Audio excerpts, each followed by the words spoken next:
Yan, kung mapansin nyo po, hindi ko po inalis yung catheter. Ito na po yung catheter. Iniwan na po natin. Bali, kusang tatanggalin na po yan mamaya. Sa loob ng isang oras, tanggal na po yan. Kita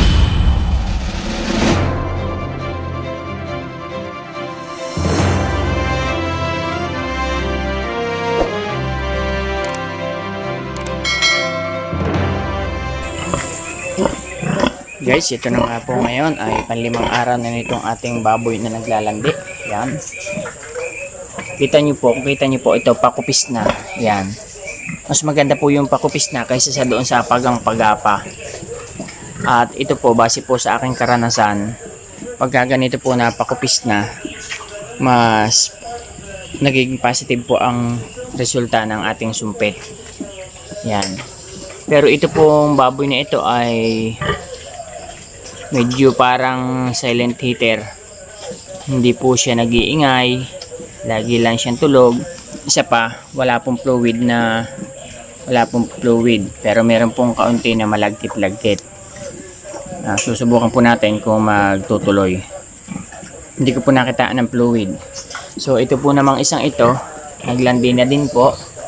Padalawang araw po yan. Padalawang araw pa lamang po yan.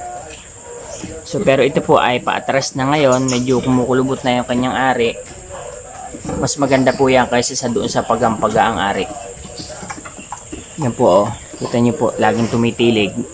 Pero hindi po siya maingay, pero nakatirik po ang kanyang tainga. So ganun po ang ating yan, oh. Ngayon po ay bibili po ako ng similya. Yan. At para po masumpitan natin to, ito po ay panlimang araw na ngayon, bibili po tayong similya. At ito na nga po guys, nakabili na po tayo ng pansumpit. Bumili na po tayo ng similya. Ang bili ko po sa similya na ito ay 400 pesos. Ating pong susumpitan na. Ating susumpitan. Nakabili na po tayo. Gamit po natin ay spiral. Oh, ito na. Mga baboy. Oh, amoy. So atin pong lilinisan muna. Talagang hindi to nag-fluid isang ito. Ewan ko, sana maging successful tong ating gagawin pag-AI dito. Pero hugasan muna natin. Guys, atin pong tatandaan, kapag ka po tayo ay bibili ng similya at atin pong isusumpit, kakalugin lang po natin ang hindi po yung kalug na mabilis. Baga, pag ganito lang po, pa number 8, yan. Pagayan, oh. Pagayan lang po ang kalug. Para lang po mabuha, yung pong natutulog, yan, oh. Pagayan lang po. Hindi po yung kalug na gagayunin natin. Mahalaga na halo na po yan. At ang gamit ko po ay spiral. Ito po. Hello guys. Bali sa video na ito makikita po natin kung paano po ako magsusumpit ng baboy. Bali susumpitan ko naman po itong ating baboy na ito po naglalandi na at ngayon po ay pang 5 araw na. Bali ito po ay medyo paurong na. Kaya mas the best po yung ginagawa ko na ganito, katulad po sa aking mga experience na kapag ka po yung medyo sariwang-sariwa pa ay medyo nagne-negative ang resulta.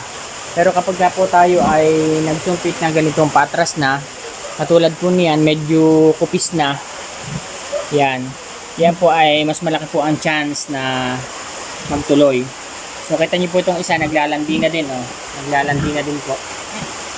Yan. So, bali ang mangyayari niyan, mga 2 araw po yan, pang-4 na araw, pwede na rin sumpitan yan. Ito naman, hindi pa nagpo-fluid, pero aywan ko kung bakit.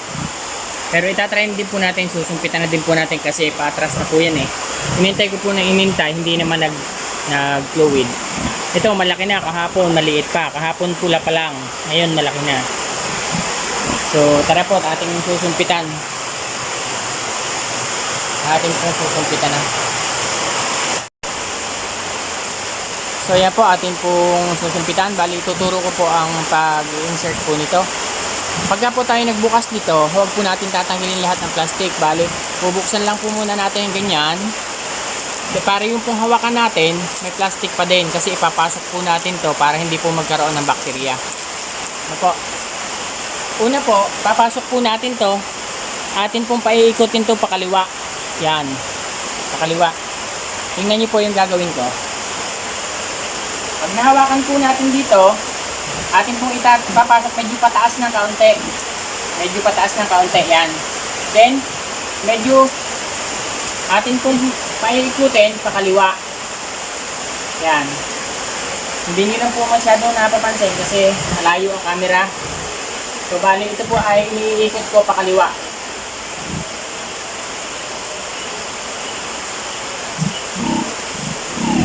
O, yan po, nakapasok na. Bali, pinipilipit ko po kaliwa. Bali ngayon kapag naka po, saka po natin tatanggalin yung plastic. Yan. Okay, naka-insert na. Pero tingin po on, hindi na mahila dahil nakalak na. Ibig sabihin nakalak na yan. Pinasok po natin yung pakaliwa. Hindi na po ito matatanggal kahit hilahin nyo. So gagawin naman po natin diyan. Ito po, bago po natin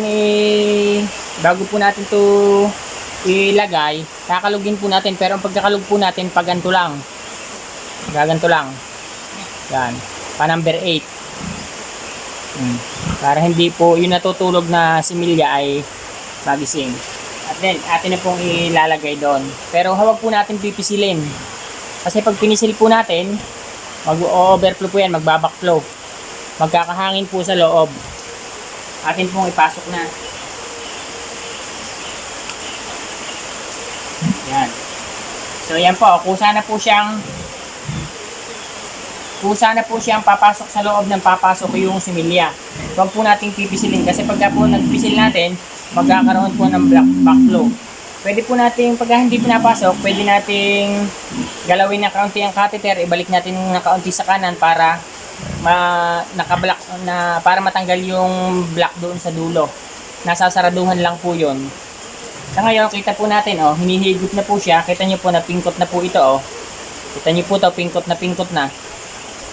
Kaya po yan na pingkot, ibig sabihin, hinahak-hak po na yun.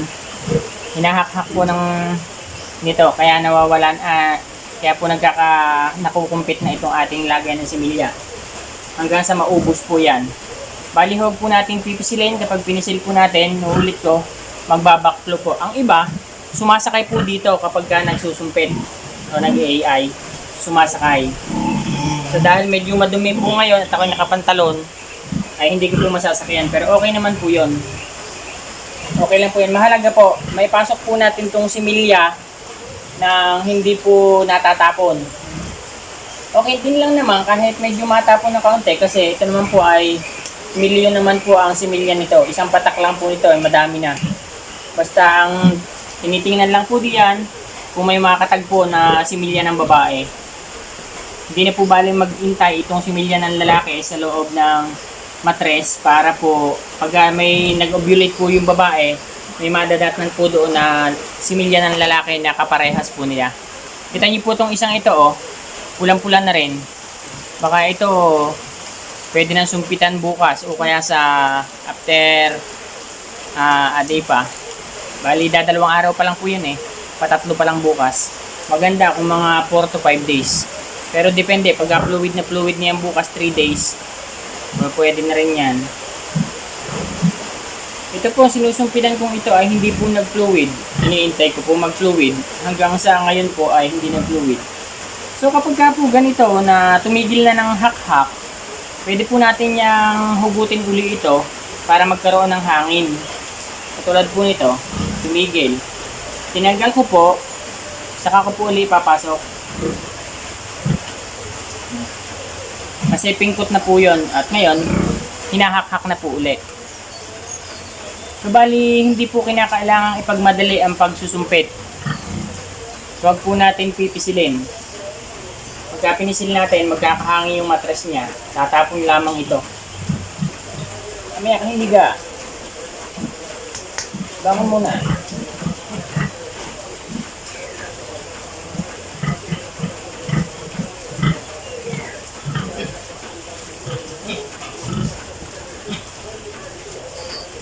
Kita nyo po, oh. Nakatigil siya. So, yan na po guys. Ubos na po yung ating similya. Huhugutin na po natin yung bottle. Tinanggal na po natin yung bottle. Tapos, iiwanan na po natin muna yung catheter dito sa loob. Yan, kung mapansin nyo po, hindi ko po inalis yung catheter. Ito na po yung catheter. Iniwan na po natin. Bali, kusang tatanggalin na po yan mamaya. Sa loob ng isang oras, tanggal na po yan. Kita nyo po, wala man lang natapon kahit kaunti. Dahil hindi ko po pinisil.